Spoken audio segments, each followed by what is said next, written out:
Hello friends, यदि आप 2 वर्षीय बीएड करना चाहते हो और भविष्य में टीचर बनना चाहते हो तो हमारे चैनल से जुड़ जाइए। यहाँ पर आपको हमेशा अपडेट मिलता रहेगा और साथ में पढ़ाई भी। चाहे आप बीएड करना चाहते हो, डीएलएड करना चाहते हो, सीटेट पास करना चाहते हो या बीपीएससी जैसे एग्ज़ाम को एक बार में पास करना चाहते हो तो फ्रेंड्स हमारे चैनल से जुड़ जाइए। मेरा नाम है राजू कुमार और मैं भी एक शिक्षक हूँ बीपीएससी 9-10 के लिए, और आप लोग के इस चैनल पर क्लास लाता रहूँगा। फ्रेंड्स, आज स्टार्ट करते हैं। टॉप 25 क्वेश्चंस साइंस के रहेंगे, जिसका आप लोग को उत्तर पता हो तो कमेंट बॉक्स में फटाफट से बताते जाएंगे। तो चलिए स्टार्ट करते हैं। चैनल को सब्सक्राइब करना नहीं भूलिएगा फ्रेंड्स। तो चलिए फटाफट से उत्तर देने का प्रयास करेंगे। उत्तर हम लिख चुके हैं। सवाल है पहला कि प्रकाश तरंग किस प्रकार की तरंग होती है। प्रकाश तरंग जो होती है किस प्रकार का, अनुप्रस्थ, अनुदैर्ध्य, उपरोक्त में से दोनों, इनमें से कोई नहीं। फ्रेंड्स, हम जहाँ पे कन्फ्यूजन भी होगा उस कन्फ्यूजन को हम दूर करते जाएंगे, इसलिए घबराने की ज़रूरत आप लोग को नहीं है फ्रेंड्स। तो क्या है यहाँ पे दिया हुआ है कि प्रकाश तरंग किस प्रकार की तरंग है। तो ध्यान दें फ्रेंड्स, यहाँ पे ऑप्शन ए और बी दोनों में कन्फ्यूजन हो जाते हैं।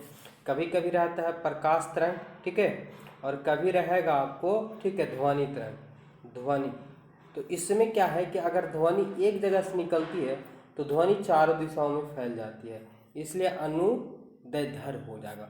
और प्रकाश जब निकलती है फ्रेंड्स किसी लाइट के माध्यम से तो केवल और केवल सीधी रेखा में जाती है, इसलिए अनुप्रस्थ हो जाएगा। ठीक है, तो जो एक दिशा में चलता है वो अनुप्रस्थ होगा और जो विभिन्न दिशाओं में फैल जाता है वो अनुदैर्ध्य होगा। तो आप लोग को पता होगा कि प्रकाश किस दिशा में चलती है तो सीधी रेखा में गमन करती है, और सीधी होगा तो क्या हो जाएगा, अनुप्रस्थ हो जाएंगे, और सभी दिशा में गमन करेंगे तो अनुदैर्ध्य। तो आज के बाद ये क्वेश्चन आप लोग को दिक्कत नहीं होगा फ्रेंड्स। ऑप्शन ए, अगर आप लोग ऑप्शन ए बताएं तो बिल्कुल सही। देखिए आंसर भी लिख चुके हैं। चलिए अगला क्वेश्चन, और अगला क्वेश्चन देखेंगे क्या दिया हुआ है। दिया हुआ कि न्यूट्रॉन का खोज किसने की थी, यानी न्यूट्रॉन का खोज आपसे पूछा गया है। क्या थॉमसन किया था, चैडविक किया था, न्यूटन किया था, रदरफोर्ड। फ्रेंड्स, इलेक्ट्रॉन, प्रोटॉन और न्यूट्रॉन से संबंधित क्वेश्चन एग्जाम में देखने को मिल जाते हैं। तो चलिए आज हम इसको ट्रिक के माध्यम से आप लोग को याद करवा देते हैं और आज के बाद दिक्कत नहीं होगा। आंसर पता है तो फटाफट से कौन करेंगे। तो चलिए, न्यूट्रॉन का खोज जो किया गया था वो चैडविक के द्वारा किया गया था, लेकिन इसको कैसे याद करेंगे। तो फ्रेंड्स, इसको याद करना है ईटा पर नाच, ठीक है, ईटा पर नाच। ई से इलेक्ट्रॉन हो जाएगा और टा से टॉमसन, ठीक है, टा से टॉमसन, यानी इलेक्ट्रॉन का खोज किसने किया था, टॉमसन ने, ठीक है। और पास से प्रोटॉन हो जाएगा, रात से रदरफोर्ड हो जाएगा, और ना से न्यूट्रॉन हो जाएगा, चा से चैडविक। तो यहाँ से ना से न्यूट्रॉन और चा से चैडविक, तो न्यूट्रॉन का खोज किसने किया, चैडविक ने। इलेक्ट्रॉन का खोज तो थॉमसन ने, प्रोटॉन का खोज तो रदरफोर्ड ने। फ्रेंड्स, इसको याद कर लेंगे, वेरी खास है। चलिए आगे बढ़ते हैं, अगला क्वेश्चन देखेंगे। क्वेश्चन नंबर 3 है। दिया हुआ कि जिस तत्व के परमाणु में 2 प्रोटॉन और 2 न्यूट्रॉन और 2 इलेक्ट्रॉन हो उस तत्व का द्रव्यमान संख्या कितना हो सकता है। वेरी खास क्वेश्चन है। चलिए फटाफट से बता दीजिए कि 2 प्रोटॉन है और 2 न्यूट्रॉन है, ठीक है, 2 न्यूट्रॉन है और 2 इलेक्ट्रॉन है फ्रेंड्स, तो उस तत्व का द्रव्यमान संख्या कितना होगा। फ्रेंड्स, अगर हम राइट आंसर की अगर हम बात करें, ठीक है, तो 4 हो जाएगा। कैसे, क्योंकि प्रोटॉन और न्यूट्रॉन का भार तो लिया जाता है, लेकिन इलेक्ट्रॉन का जो भार होता है वो नगण्य मान लिया जाता है, ठीक है। तो दोनों को अगर तीनों को जोड़ देते हैं फ्रेंड्स तो 6 होगा, लेकिन कहने का मतलब ये कि इसका इलेक्ट्रॉन का द्रव्यमान जो माना जाता है वो नगण्य, और द्रव्यमान संख्या बराबर होता है। सबसे बड़ी बात तो ये होता है कि द्रव्यमान संख्या का फॉर्मूला ही होता है कि प्रोटॉन की संख्या प्लस न्यूट्रॉन की संख्या बराबर द्रव्यमान संख्या होता है, ठीक है। राइट आंसर हो जाएगा डी। चलिए आगे बढ़ते हैं, अगला क्वेश्चन की ओर देखेंगे। अगला क्वेश्चन, वीडियो अच्छा लग रहा है फ्रेंड्स तो वीडियो को लाइक कीजिए, चैनल को सब्सक्राइब कीजिए और 2-4 दोस्तों के साथ शेयर भी कर दीजिए। ये आपको बीएड एंट्रेंस एग्जाम के लिए काफ़ी फायदेमंद है, क्योंकि आपको ज़्यादा दिन समय नहीं, आपको पता होगा कि डेट निकला था लेकिन किसी कारण से क्या कर दिया गया, कैंसिल कर दिया गया। आपको जल्द ही एंट्रेंस एग्जाम के लिए डेट भी निकलेगा और 1 मंथ के बाद एग्जाम भी हो जाएगा।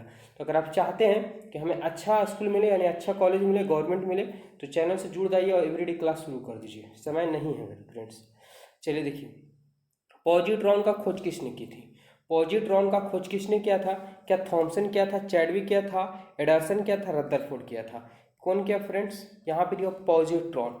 तो पॉजिट्रॉन का जो खोज किया गया फ्रेंड्स ये किया गया एडरसन के द्वारा, ठीक है, एडरसन के द्वारा। ऑप्शन सी होगा राइट आंसर।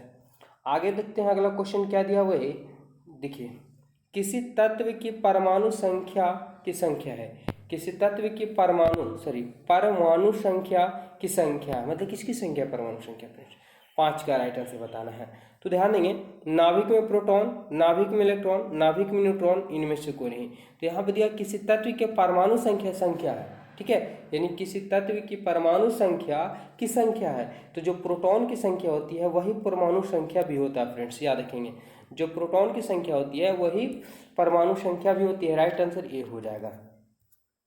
अगला क्वेश्चन है क्वेश्चन नंबर 6 है, और बेहद ही खास क्वेश्चन है कि समस्थानिक, देखिए यहाँ से नाम से हम आप लोग को रटा देते हैं, ठीक है, समझा देते हैं। सम मतलब बराबर होता है, स्थानिक मतलब स्थान, जिसका स्थान क्या हो, समान होता है परमाणु संख्याएं में। चलिए बताना फटाफट से कि समस्थानिक परमाणुओं में क्या होता है। राइट आंसर क्या होगा फ्रेंड्स, क्वेश्चन नंबर 6 है, क्या प्रोटॉन की संख्या समान होती है, न्यूट्रॉन की संख्या समान होती है ना, न्यूक्लियनों की संख्या समान होती है, इन सभी सत्य हैं। राइट आंसर क्या होगा 6 नंबर सवाल का आंसर। तो फ्रेंड्स यहाँ पे दिया हुआ प्रोटॉन की संख्या समान होती है, समस्थानिक जिसका स्थान समान होता है, यानी प्रोटॉन की संख्या को परमाणु संख्या कहते हैं, यानी जिसकी परमाणु संख्या समान होती है वही समस्थानिक कहलाता है फ्रेंड्स, ठीक है। तो राइट आंसर हो जाएगा ए। चलिए अगला क्वेश्चन देखेंगे, और अगला क्वेश्चन क्या है कि हाइड्रोजन परमाणु के न्यूक्लियस में प्रोटॉन की संख्या ज्ञात करें। क्या दिया, ध्यान से समझिएगा कि हाइड्रोजन परमाणु, ठीक है, हाइड्रोजन परमाणु के न्यूक्लियस में प्रोटॉन की संख्या ज्ञात करें। कितना होगा फ्रेंड्स, 7 नंबर सवाल का आंसर।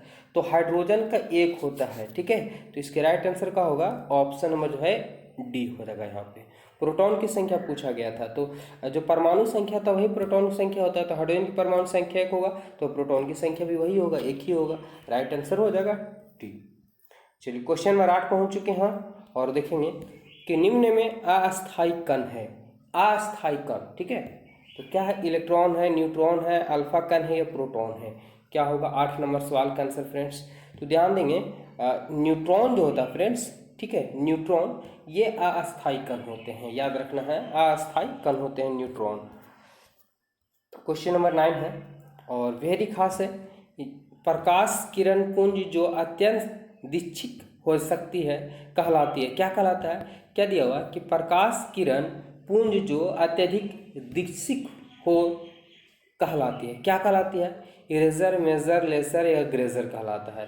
क्या कहलाता है फ्रेंड्स, तो ये लेजर कहलाता है, लेजर, ठीक है, अत्यधिक जो दीक्षित हो जाता है वो लेजर कहलाता है, यानी काफ़ी दूर तक जाता है फ्रेंड्स। चलिए आगे बढ़ते हैं, और क्वेश्चन नंबर 10 पहुँच चुके हैं कि परमाणु के नाभिक में होते हैं, और अभी इसके पहले आप लोग को समझा के गए हैं, ठीक है, कि परमाणु के नाभिक में प्रोटॉन और न्यूट्रॉन होते हैं, प्रोटॉन और न्यूट्रॉन होते हैं, ठीक है, ऑप्शन जो होगा सी हो जाएगा। इलेक्ट्रॉन को नगण्य माना जाता है फ्रेंड्स, इलेक्ट्रॉन बाहरी कक्षा में चक्कर लगाते रहते हैं, ठीक है, जिसकी वजह से वो धातु विद्युत के सुचालक होते हैं। दिया हुआ इलेक्ट्रॉन वहन करता है, इलेक्ट्रॉन किसको वहन करता है, ठीक है, बिल्कुल बेहद ही खास क्वेश्चन है कि इलेक्ट्रॉन वहन करता है 2 यूनिट ऋणात्मक ऋणावेश को, 1 यूनिट धनावेश को, 1 यूनिट ऋणावेश को, 2 यूनिट धनावेश को। बड़ा कन्फ्यूजन वाले सवाल हैं यहाँ पे। तो देखिए इलेक्ट्रॉन जो है ये 1 यूनिट ऋणावेश को वहन करता है, ठीक है, इलेक्ट्रॉन नेगेटिव करता है 1 यूनिट ऋणावेश को। क्वेश्चन नंबर 12 है, क्या है सवाल में कि ऐसे 2 तत्व जिनमें इलेक्ट्रॉनों की संख्या भिन्न हो परंतु जिसकी द्रव्यमान संख्या समान हो कहलाते हैं। यानी ऐसा कहा गया है कि 2 तत्व है जिनमें इलेक्ट्रॉन की संख्या भिन्न है, इलेक्ट्रॉन की संख्या भिन्न है लेकिन द्रव्यमान संख्या समान है, तो क्या कहलाते हैं, क्या कहलाता है, क्या समव्यवी कहलाता है, समभारी कहलाता है, समस्थानी कहलाता है, सम न्यूट्रॉनी कहलाता है। 12 नंबर सवाल का आंसर फ्रेंड्स। तो यहाँ पे देख रहे होंगे कि द्रव्यमान संख्या समान है यानी भार समान होगा, और परमाणु संख्या भिन्न होगा यानी इलेक्ट्रॉन की संख्या भिन्न है। तो ये हो जाएगा जो द्रव्यमान समान है तो समभारिक यानी भार समान है, इसलिए सम मतलब समान और भारिक मतलब भार, यानी समभारिक हो जाएगा तो जिसका भार समान होता है, ठीक है। राइट आंसर हो जाएगा फ्रेंड्स ऑप्शन बी। चलिए 13 नंबर सवाल क्या है कि किस तत्व के सर्वाधिक समस्थानिक होते हैं, कौन सा ऐसा तत्व है जिसका सर्वाधिक समस्थानिक होते हैं, ठीक है। चलिए फटाफट से बताइए 13 नंबर सवाल का आंसर, क्या हाइड्रोजन है, पोलेनियम है, यूरेनियम है या रेडियम है फ्रेंड्स। तो राइट आंसर की हम बात करें तो हाइड्रोजन के 3 समस्थानिक होते हैं, लेकिन पोलोनियम के 25 हो जाते हैं। ठीक है, तो आपको ये राइट आंसर याद रखना होगा बी। ठीक है, सबसे ज़्यादा होता है पोलोनियम का। अगला देखेंगे, अगला क्वेश्चन क्या दिया हुआ है कि एक भारी नाभिक के 2 हल्के नाभिक में टूटने की प्रक्रिया को कहते हैं। बेहद ही खास क्वेश्चन है कि एक भारी नाभिक है, इसको 2 हल्के नाभिकों में क्या कर दिया जाता है, टूट जाता है। यह प्रक्रिया क्या कहलाता है? तो टूटता है तो क्या होगा, विखंडन होगा। ठीक है, टूटेगा तो क्या होगा, विखंडन होगा।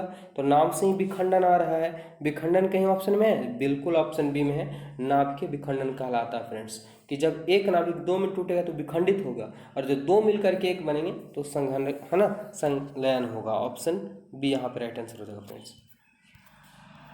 चलिए 15 नंबर सवाल है, क्या दिया हुआ है कि हाइड्रोजन बम आधारित रिएक्टर बनाया था। क्या रेडियो एक्टिव विघटन पर, नाभिकीय विघटन पर, नाभिकीय संलयन पर, उपरोक्त में से सभी? राइट आंसर क्या होगा 15 नंबर सवाल का आंसर? तो फ्रेंड्स यहाँ पर हम राइट आंसर की बात करें तो नाभिकीय संलयन हो जाएगा। हाइड्रोजन बम है, ठीक है, हाइड्रोजन बम जो है वो आधारित है नाभिकीय संलयन पर। और आपको पता होगा कि सूर्य में हाइड्रोजन और हीलियम है, वो दोनों तत्व मिल करके एक विशाल नाभिक का निर्माण करते हैं और विशाल ऊर्जा मुक्त होती है। ठीक है, और वही अगर परमाणु बम आ जाता है तो विखंडन की क्रिया होती है, टूटता है तेजी से। तो परमाणु बम रहेंगे, ठीक है, तो नाभिकीय विखंडन, लेकिन हाइड्रोजन बम रहेगा तो संलयन आ जाएगा फ्रेंड्स। ऑप्शन सी हो जाएगा। कन्फ्यूजन नहीं होना, धीरे धीरे हम कोशिश करते हैं कि आप लोग समझा के बताएं। ठीक है, चलिए अगला क्वेश्चन है, सर्व प्राचीन सेल समूह की आयु आकी जाती है। यहाँ पे दिया हुआ है सर्व प्राचीन मतलब बहुत पहले, प्राचीन मतलब क्या होता है, बहुत पहले। सेल समूह यानी पत्थर उत्थर जो भी हो, उसकी आयु जो जांच की जाती है वो किससे किया जाता है? क्या कार्बन 14 विधि से किया जाता है, या पोटेशियम आर्गन विधि से किया जाता है, और रेडियम सिलिकॉन विधि से किया जाता है, यूरेनियम लेड विधि से किया जाता है? क्या होगा राइट आंसर? बहुत अच्छा, क्वेश्चन नंबर 16 राइट आंसर की बात करें फ्रेंड तो सर्व प्राचीन सेल समूह की आयु जो किया जाता है वो पोटेशियम और आर्गन विधि से किया जाता है। ऑप्शन होगा फ्रेंड्स, ऑप्शन हो जाएगा बी। और अगर जीवाश्म की आयु कहा जाता है तो कार्बन डेटिंग के माध्यम से ही पता कर लिया जाता है। ठीक है, चलिए अगला क्वेश्चन देखिए क्या दिया हुआ, निम्नलिखित में से किस में ऋणात्मक आवेश होती है, यानी माइनस होता है। जैसे यहाँ पे अगर आ गया तो एल रहता है तो एल पे प्लस हो गया तो धनात्मक हो गया, लेकिन एन अगर एन भी प्लस रहता है लेकिन सी एल आ गया तो माइनस। तो ये कह रहा है कि यहाँ पे ऐसा कौन सा तत्व है जिस पे ऋणात्मक आवेश रहता है? क्या गामा किरणें, अल्फा किरणें, एक्स किरणें या बीटा किरणें? क्या होगा 17 नंबर सवाल का आंसर फ्रेंड्स? ये हो जाएगा बीटा किरणें जो होती है वो ऋणात्मक होती है, अल्फा किरणें धनात्मक होती है, और गामा किरण जो होती है वो उदासीन होता है, ना तो धन रहता है ना तो ऋण रहता है। 18 नंबर सवाल क्या दिया हुआ है कि कोबाल्ट 60 आमतौर पर विकिरण चिकित्सा में, ठीक है, प्रयुक्त होता है क्योंकि यह उत्सर्जित करता है। यानी कार्बन कोबाल्ट 60 जो है वो आमतौर पर चिकित्सा यानी डॉक्टरी में प्रयोग किया जाता है। ठीक है, और क्यों किया जाता है? क्योंकि उससे कोई किरण निकलती है। कौन सा किरण निकलता है फ्रेंड्स? क्या इन चारों में से कौन सा होगा राइट आंसर? तो ये गामा किरण निकलती है। ठीक है, ऑप्शन ए हो जाएगा। 19 नंबर सवाल क्या है कि सूर्य पर ऊर्जा का निर्माण होता है, यानी सूर्य में जो ऊर्जा का निर्माण होता है वो किसके द्वारा होता है? फ्रेंड्स इस क्वेश्चन को हम समझा के आप लोग बता चुके हैं, जरा फटाफट से बताइए क्या होगा राइट आंसर। क्या आप लोग बताना, फटाफट से आंसर बताना, बताइए फ्रेंड्स क्या होगा इसका राइट आंसर?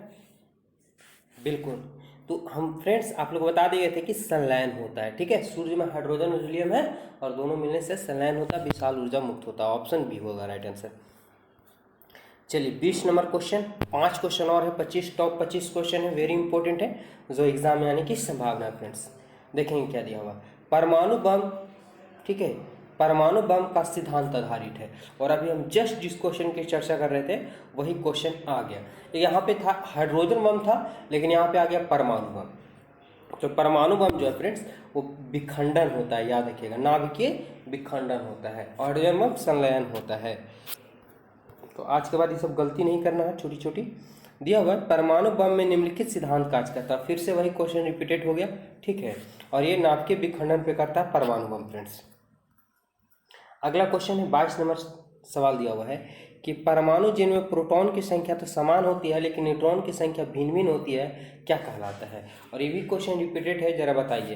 तो क्या परमाणु प्रोटॉन की संख्या समान होती है, तो प्रोटॉन की संख्या समान होगा तो समस्थानिक कहलाएगा, और जिसका द्रव्यमान संख्या समान होता है समभारी कहलाता है फ्रेंड्स। ठीक है, तो यहाँ पे प्रोटॉन की संख्या समान है लेकिन न्यूट्रॉन की संख्या भिन्न है, वो समस्थानिक कहलाएगा। ठीक है, आगे बढ़ते हैं, अगला क्वेश्चन देखेंगे। 23 नंबर सवाल का आंसर क्या दिया हुआ फ्रेंड्स, वेरी खास क्वेश्चन है कि ऐसे परमाणु जिनमें परमाणु क्रमांक यानी परमाणु संख्या तो समान रहता है लेकिन द्रव्यमान संख्या भिन्न होता है, क्या कहलाता है। क्या कहलाता है फ्रेंड्स, यही एकदम सेम टू सेम क्वेश्चन हो गया, समस्थानिक कहलाता है। ठीक है, चलिए आगे बढ़ जाते हैं और अगला क्वेश्चन देखेंगे। दिया हुआ है कि सबसे पहला नाभिकीय रिएक्टर बनाया था, यानी सबसे पहले जो नाभिकीय रिएक्टर बनाया गया था वो किस वैज्ञानिक के द्वारा बनाया गया था। क्या न्यूटन, रदरफोर्ड, फर्मी या आइंस्टाइन। तो राइट आंसर हो जाएगा इसका फर्मी के द्वारा बनाया गया था पहला नाभिकीय रिएक्टर। और आज का टॉप 25 क्वेश्चन का आखिरी क्वेश्चन है फ्रेंड्स, इसका कमेंट आप लोग आंसर में बताएंगे। ठीक है, कमेंट बॉक्स में। रेडियो सक्रिय पदार्थ उत्सर्जित करता है, ये आप लोग आंसर बताएंगे कमेंट बॉक्स में, हम छोड़ देते हैं इस क्वेश्चन को। तो वीडियो को जरूर अच्छा लगा हो तो लाइक शेयर कीजिए। ठीक है, और चैनल को जरूर सब्सक्राइब करिए फ्रेंड्स, आप लोग को टिप्स देते रहेंगे। धन्यवाद, मिलते हैं नेक्स्ट वीडियो में।